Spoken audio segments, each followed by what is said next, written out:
Shalom, bienvenidos a Via Haftaj Israel, una frase hebrea que significa amarás a Israel. Esperamos que se queden con nosotros durante los próximos 30 minutos, ya que nuestro maestro, el Dr. Baruch, nos compartirá una enseñanza expositiva de la Biblia. El Dr. Baruch es profesor titular del Instituto Zera Abraham, con sede en Israel. Aunque todos los cursos del instituto se imparten en hebreo, el Dr. Baruch se complace en compartir este video semanal en inglés con doblaje al español. Para más información, por favor, visítenos en amarasaisrael.org. Aquí está Baruch y la lección de hoy.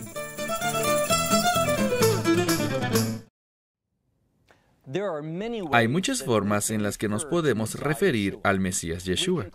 Le podemos llamar nuestro Salvador, nuestro Señor, nuestro Dios, pero una de las formas en las que el libro del Apocalipsis lo revela a nosotros es como el primogénito de los muertos, es decir, que Él nos ha dado la victoria a nosotros.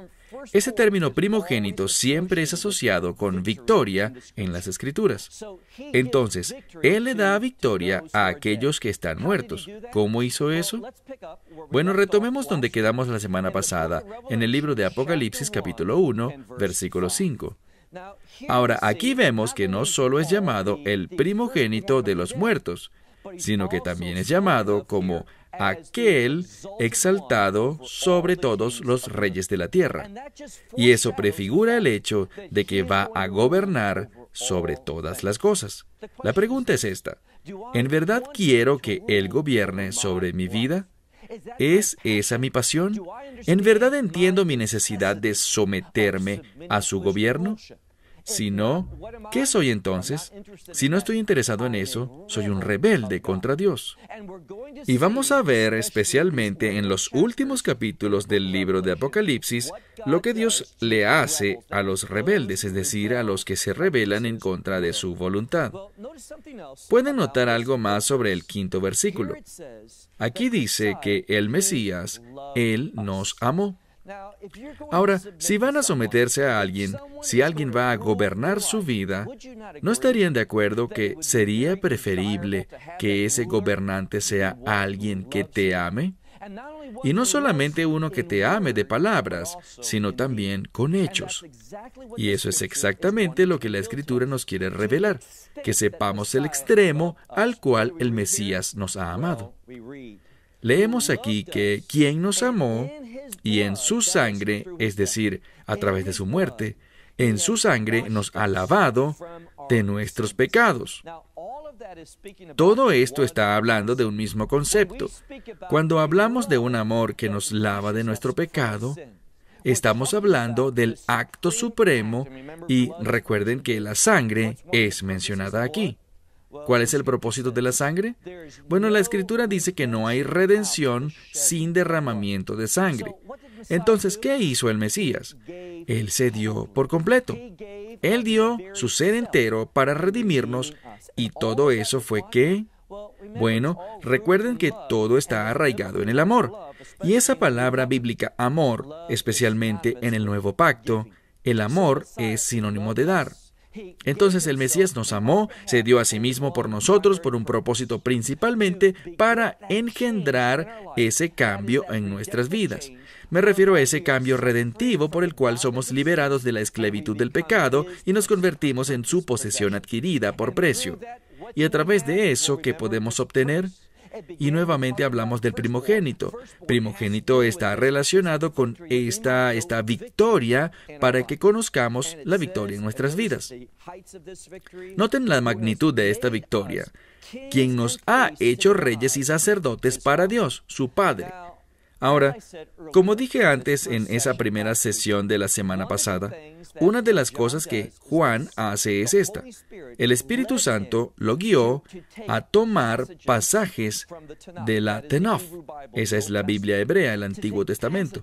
Tomó pasajes de allí, y la mayoría de ellos eran bien conocidos por la comunidad judía, y los usó para revelarnos a nosotros una importante revelación bíblica. En este pasaje aquí, veamos nuevamente el verso 6. Dice: y nos hizo reyes y sacerdotes. Este es el real sacerdocio para Dios, su Padre. Bueno, esa exaltación es tomada de Éxodo capítulo 9, verso 6. Ahora, ¿de qué se trata? Bueno, aquí es donde Dios estaba sacando a los hijos de Israel fuera de Egipto, fuera de la esclavitud, y los trajo al monte Sinaí. ¿Y qué quería hacer? Él quería traer un cambio sobrenatural a sus vidas. Y este es el cambio que podemos experimentar hoy, que podemos convertirnos en un real sacerdocio, que podemos ser reyes, que significa gobernar. Una de las cosas que descubriremos en las partes finales de este libro es que tenemos un llamado. Tenemos un llamado a gobernar y reinar con Él en el reino. Y ese nivel de gobierno que tendremos será determinado por nuestra vida hoy, según lo que hagamos con este cuerpo terrenal. ¿Me estoy sometiendo a las cosas de Dios y caminando en obediencia? Ahora entiendan algo. Cuando alguien dice, ¿estás caminando en la obediencia?, lo que realmente están preguntando es, ¿estás caminando en la fe? Porque la fe y la obediencia, no escuchamos esto con frecuencia, pero la fe y la obediencia están hablando de la misma cosa. La fidelidad o la fe conducen a la obediencia. Y si vas a ser obediente, ¿vas a hacer qué? Vas a actuar en fe. Dice una vez más, al final del versículo 6, todo el honor y el poder por siempre y siempre. Amén. Ahora, ¿por qué termina esta primera sección de esta manera? Para decirnos que lo que Dios está haciendo está arraigado en su poder. Lo que Dios quiere hacer es esto. Él quiere convertirnos en recipientes de su poder, para que nosotros podamos gobernar en su nombre, para que podamos llevar a cabo sus propósitos y sus planes, para que podamos, ¿qué? Bueno, veremos en unos minutos que una de las cosas que Dios hace es que Dios le cedió todo lo suyo por completo a su Hijo. ¿A qué me refiero con esto? Me refiero a que todo el gobierno y la autoridad, el honor, se lo dio a su Hijo. Y ese es el gozo del Padre. Otorgarle todo lo que Él posee, poder otorgarle todo eso a su Hijo, y esto es exactamente lo que veremos en la siguiente sección. Avancemos al verso 7. Quiero recordarles de nuevo que uno de los aspectos más interesantes de esta profecía es cómo Juan toma porciones de la Escritura, las corta y las combina con otras porciones de la Escritura para que nosotros podamos tener la revelación que Dios quiere que recibamos. Aquí tenemos un gran ejemplo de esto en el versículo 7. Leemos: He aquí. Ahora, recuerden que esta expresión he aquí o mirad siempre está relacionada con lo que está por venir inmediatamente después, algo que es importante, algo que es valioso, algo de lo que debemos depender para entender la verdad sobre eso, para que podamos ubicarnos en el entendimiento correcto y que podamos actuar en fe. ¿Y qué aprendemos aquí? Veamos en el verso 7. He aquí, Él viene entre las nubes. Ahora, para prepararme para este mensaje, le pregunté a algunas personas, cuando escuchas esto, ¿qué viene a tu mente? ¿He aquí Él viene entre las nubes? La gente dice, bueno, eso nos indica que cuando el Mesías regrese, Él vendrá desde el cielo. Bueno, primeramente les digo que sí. Cuando el Mesías venga para establecer su reino, cuando venga incluso antes de eso, con el propósito del rapto, y hablaremos sobre eso en el capítulo 7, cuando estas cosas ocurran, sabemos que el Mesías hoy está a la diestra, sentado a la diestra de Dios el Padre. Así que cuando Él venga, vendrá desde los cielos. Pero ese no es el propósito, no es el propósito de esta cita. Si observa nuevamente donde dice, he aquí viene desde las nubes, lo que eso nos dice es que es una cita del libro de Daniel, capítulo 7. Y en su contexto original, ¿qué es lo que ocurre? Bueno, les voy a dar algo de tarea. Tomen nota de Daniel, capítulo 7, versículos 13 y 14. Los rabinos en los que se conoce como la Gamara, ellos escribieron sobre este verso y hablan sobre este verso como el entendimiento de la identidad del Mesías. Lo que este versículo nos dice en Daniel capítulo 7 es que un día el Mesías vino y entró a las nubes del cielo. ¿Y a dónde fue? En el contexto original no estaba hablando de Él viniendo a la tierra para establecer su reino. Él hará eso, pero en su contexto original nos habla de Él yendo delante de, según lo que la Biblia llama, el anciano de días. ¿Quién es el anciano de días? Es Dios el Padre. Entonces es cuando el Mesías, el Hijo del Hombre, venga y se presente delante de su Padre Celestial. Allí Él heredará algo. Dice que Él hereda todo el honor y la gloria y el poder, incluso hasta el extremo, y no pasen por alto esto, que todas las familias de la tierra, pueblos, naciones y lenguas, esa es la terminología que se usa, que todos los pueblos lo adorarán a Él. Ahora, he compartido con ustedes antes la importancia de este verso, porque si lo ven solamente en hebreo, la palabra para adoración, bueno, es la palabra lahavot. Puede significar servir, como empleado que sirve a su empleador. Entonces, lo que quiero que vean es esto. Si no somos cuidadosos, podemos decir simplemente, bueno, eso significa que la gente va a servir al Mesías, que Él será más o menos como su empleador. Bueno, significa mucho más que eso, porque por la soberanía de Dios, cuando Daniel recibió esta visión, Dios le dijo que la escribiera en arameo. ¿Por qué? ¿Cuál es el propósito y el significado de esto? Bueno, el propósito es el siguiente. En arameo, la palabra que se usa aquí, Pei Lamed, esas son las letras. En el libro de Daniel, esa palabra nunca significa simplemente trabajar como un empleado, trabaja para su empleador, como un siervo que serviría a su amo, a su rey. Siempre es utilizada en el libro de Daniel, y la palabra aparece muchas veces, siempre es utilizada en un contexto de adoración. ¿Qué nos dice esto entonces? Nos indica que hay una transición, y la veremos claramente en los últimos capítulos del libro de Apocalipsis, donde el Mesías hará ¿qué cosa? Él se sentará en el trono de su Padre Celestial, y será Rey de Reyes y Señor de Señores. Entonces, cuando dice, vean nuevamente el versículo 7, he aquí, Él viene entre las nubes. No es solo para indicarnos que viene desde el cielo hacia la tierra para establecer su reino. Una de las cosas que nos está diciendo es su identidad. Veamos otra escritura. Dice, y todo ojo le verá.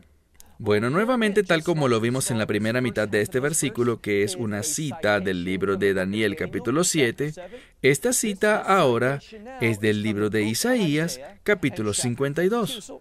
Así que busquemos este pasaje. Vayan por favor por un momento al libro de Isaías capítulo 52. Quiero que podamos ver el contexto completo en el cual Isaías está revelando esto y por qué Juan fue inspirado por el Espíritu Santo para escoger este versículo. Veamos nuevamente Isaías capítulo 52. Vayan conmigo al versículo 8. En el versículo 8 vemos que hay atalayas. Son atalayas que están buscando el mover de Dios. Que Dios cumple sus promesas proféticas. Que Dios se mueva de tal forma que el reino sea establecido. Entonces existían estos atalayas o vigías. ¿Y qué leemos aquí? La voz del atalaya dice, ellos alzan sus voces juntos, ellos gritan, y este es el término grito de júbilo. Es un término de adoración a Dios en relación a su fidelidad. Y luego está este verso que Juan tomó prestado. Dice en el contexto original, porque todo ojo verá el regreso del Señor a Sión. Ahora, el contexto, si leemos los primeros versículos antes del que acabamos de leer, se trata completamente del Evangelio. ¿Por qué digo esto? Porque en el lenguaje hebreo, la palabra evangelio aparece allí, la palabra levaser, absorá. Entonces, ¿qué es el Evangelio? Bueno, el Evangelio al fin de cuentas está relacionado con el reino. Son las buenas nuevas de cómo tú y yo podemos estar en ese reino a través de la justificación, a través de la cruz del Mesías. Pero aquí de lo que está hablando es de esta segunda venida, nos está diciendo que Dios, a través de Yeshua Mesías, va a regresar a Sión. Es decir, que va a establecer el reino. Regresemos a Apocalipsis capítulo 1, versículo 7. Está hablando de aquel que todo ojo verá. Ahora tenemos una buena pista para saber de quién está hablando. Dice, también aquellos que y literalmente dice Dakaruhu, aquellos que lo atravesaron. Entonces está hablando de quién? La casa de Israel, que el Mesías está regresando ¿a dónde? A Israel. Y cada ojo lo podrá ver y le reconocerán. Ahora, ¿por qué esto es tan importante? Bueno, este término de atravesar nuevamente, lo que Juan hace es tomar diferentes porciones de la Escritura. Aquí está haciendo una cita idéntica a la del libro de Zacarías, capítulo 12. Cuando Israel se encuentra en medio de gran persecución y tribulación, vemos que en medio de esto, ¿quién regresa? Mesías Yeshua. Y para sorpresa de la casa de Israel y de la casa de Judá, su libertador, quien es llamado el Hijo de David, será aquel que ellos han, ¿qué? Aquel a quien ellos atravesaron. ¿Y qué nos dice la Escritura? Sigamos leyendo, dice aquí. Y lo lamentarán. ¿Quiénes? Todas las familias de la tierra. Entonces, una vez más, esta expresión que también aparece en Zacarías, pero déjenme decirles algo más. Si ustedes fueron entrenados en el judaísmo rabínico, esta expresión, que aparece muchas veces en la Escritura, cuando hablamos de las familias, todas las familias de la tierra, ¿sabe en qué lugar apareció por primera vez? En el libro de Génesis, capítulo 12, versículo 3. Ese era el pacto abrahámico, esa promesa que está arraigada, como lo dice Pablo en Gálatas 3, versículo 16. Esta promesa cuya raíz es la simiente de Abraham, quien es el Mesías Yeshua. Entonces, donde quiera que escuchemos esta expresión sobre todas las familias de la tierra, ¿en quién deberíamos pensar? En el Mesías. Este pacto que Dios hizo con Abraham, que en última instancia era un pacto de bendición. ¿Y cuál bendición? El reino. Ahora, cuando comenzamos este estudio en el libro del Apocalipsis, lo primero que enseñé fue sobre la bendición. Y nuevamente le pregunté a las personas lo siguiente: cuando escuchas la palabra bendición, ¿qué viene a tu mente? ¿En qué piensas? Algunas personas dijeron, bueno, ¿sabes qué sería de bendición para mí? Mi retiro. Yo solo quiero dejar de trabajar. Para otros la respuesta fue, ¿sabes qué sería bendición para mí? Independencia económica. No quiero tener que preocuparme nunca más por dinero. Alguien más me dijo, ¿sabes qué sería la bendición para mí? La salud, porque están sufriendo alguna enfermedad o dolencia. ¿Sabes qué dirían otros? Paz, porque su familia está en conflicto, sus hijos no están caminando con el Señor. Por eso quieren la paz, es decir, la voluntad de Dios, en este mundo. Pero cuando entendemos correctamente la bendición, dentro del contexto de este libro y lo que Dios le dijo a Abraham, necesitamos entenderla como el establecimiento del reino. Esa es la bendición máxima que Dios traerá a este mundo. Y el propósito de este libro, el libro de Apocalipsis, es revelarnos cuáles son los eventos que van a ocurrir para poder ubicarnos en la obediencia a Dios, en donde Dios quiere que estemos, haciendo las cosas que Él quiere que hagamos para que podamos ser encontrados fieles. Porque aquí está la bendición que realmente debemos anhelar. No se trata de cuál es nuestro balance en la cuenta bancaria. No se trata de ninguna de estas cosas materiales. Se trata de que Dios esté o no esté complacido con nuestras vidas. ¿Acaso vivimos una vida que le agrade a Él? Bueno, avanzamos al versículo 8. En el versículo 8 encontramos que Juan está haciendo lo mismo. Toma piezas de la Escritura y las entreteje con esta profecía. El versículo 8 dice, porque yo soy el principio y el final, el alfa y la omega, en griego, el primero y el último. Ahora permítanme compartirles algunas citas. Por ejemplo, si ven en el libro de Isaías, capítulo 46, 44 y verso 6. Repito, Isaías 44, versículo 6. Van a encontrar que está hablando de la misma frase, está usando la misma terminología. Este que es el principio y el final, el primero y el último. Y allí estaba hablando de Dios como Redentor. Entonces lo que vemos aquí es que cuando Juan selecciona esta terminología, primero y último, el principio y el final, el alfa y la omega, de lo que está hablando aquí es que Dios ha comenzado el proceso de redención. Él va a completar el resultado de la redención. Y aquel que lo hará, ¿saben cómo se le dice? no debería ser sorpresa. El Redentor. Y el Redentor con mucha frecuencia es entendido en una forma correcta también en el judaísmo como la obra y otro nombre para referirse al Mesías. El Mesías es el Redentor. Noten algo más que dice aquí. Dice, aquel que es, que era y que será. Y luego dice, el Dios Todopoderoso. Ahora, este término Dios Todopoderoso en este contexto sería equivalente, y por supuesto esto fue escrito en griego, pero la idea aquí es el mismo concepto del nombre o término El Shaddai. ¿Qué significa El Shaddai? Que Dios es todo suficiente. Ahora, ¿por qué usaría ese término en este lugar? Es debido a lo que va a suceder en este libro. La persecución, las dificultades, las tribulaciones, la aflicción que su pueblo tendrá que atravesar. Lo que quiere que entendamos es que esto es parte del proceso de redención, no de nuestra justificación, porque la redención es el proceso de cómo el reino es establecido. Ahora yo me doy cuenta de que mucha gente cuando empiezan a estudiar el libro de Apocalipsis dicen, ¿saben? Esto no está en línea con mi percepción de Dios. Bueno, este es el problema. Tu visión de Dios no está alineada con la revelación de la Escritura, con lo que la palabra de Dios dice acerca de Dios. ¿Recuerdan lo que aprendimos la semana pasada? Uno de los propósitos principales de este libro, lo que Juan nos revela de primera mano al comenzar el libro, es que debemos tener una visión correcta de Yeshua Mesías. ¿Cuál es nuestra posición actualmente? ¿Cómo entendemos a Dios y a su Hijo? ¿Qué creemos acerca de su obra y de lo que Dios establecerá? Es muy distinto a lo que la verdad de la Escritura me revela. Bueno, avancemos al versículo 9. Yo, Juan, su hermano. Me gusta ese hecho.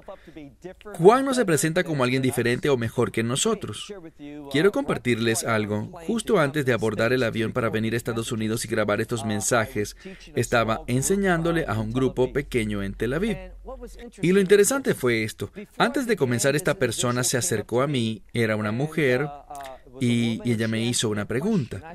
Yo pensé, bueno, esta pregunta es muy sencilla. Me sorprendió que esta mujer no supiera la respuesta. Bueno, hablamos por un momento y yo pensaba, ¿dónde se encontrará ella espiritualmente hablando para no conocer esto? Bueno, comenzamos la clase y yo hice una pregunta, más bien era una pregunta retórica, y la misma persona, ella, respondió. La respuesta que ella dio fue muy diferente a la que yo dije, y déjenme decirles, su respuesta fue mucho mejor que la mía.